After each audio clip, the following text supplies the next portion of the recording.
২৪-এর গণহত্যার বিচার অবশ্যই আগে করতে হবে, তারপরে অন্য কাজ। তা না হলে শহীদদের রক্তের সাথে বেইমানি করা হবে বলে মন্তব্য করেছেন জামায়াতে ইসলামীর আমির ডক্টর শফিকুর রহমান। দুপুরে কক্সবাজার সরকারি কলেজ মাঠে আয়োজিত জামায়াতের এক কর্মী সম্মেলনে প্রধান অতিথির বক্তব্যে তিনি এই মন্তব্য করেন।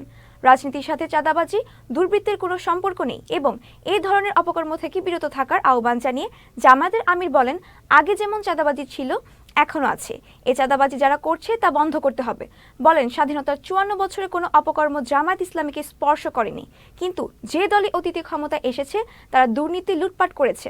জামায়াতের কারো বিরুদ্ধে সেই অভিযোগ নেই বলেও দাবি ডক্টর শফিকুর রহমানের। তাইলে আমাদের যুদ্ধ শেষ হয়ে গেছে, তাই না? যুদ্ধ কেবল শুরু। এদেশের মানুষের প্রকৃত মুক্তি না আসা পর্যন্ত, ন্যায় বিচার সুপ্রতিষ্ঠিত না হওয়া পর্যন্ত, সমাজ থেকে সকল প্রকার বৈষম্য দূর না হওয়া পর্যন্ত এবং মানবিক একটা কল্যাণ রাষ্ট্র গড়ে না ওঠা পর্যন্ত আমাদের যুদ্ধ অব্যাহত থাকবে ইনশাআল্লাহ। বাংলাদেশে যতক্ষণ দুর্নীতি এবং দুঃশাসন থাকবে আমাদের লড়াই ততক্ষণ চলবে। আমাদের সন্তানেরাও সেই একই স্লোগান দিয়েছে, তারাও বলছে আমাদের যুদ্ধ শেষ হয়নি। তারা এই বিপ্লবের দুই প্রতীকের নাম ধরে স্লোগান দেয়, আবু সাইদ মুগ্ধ, শেষ হয়নি যুদ্ধ।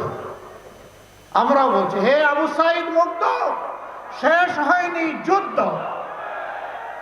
এই যুদ্ধ চলবে।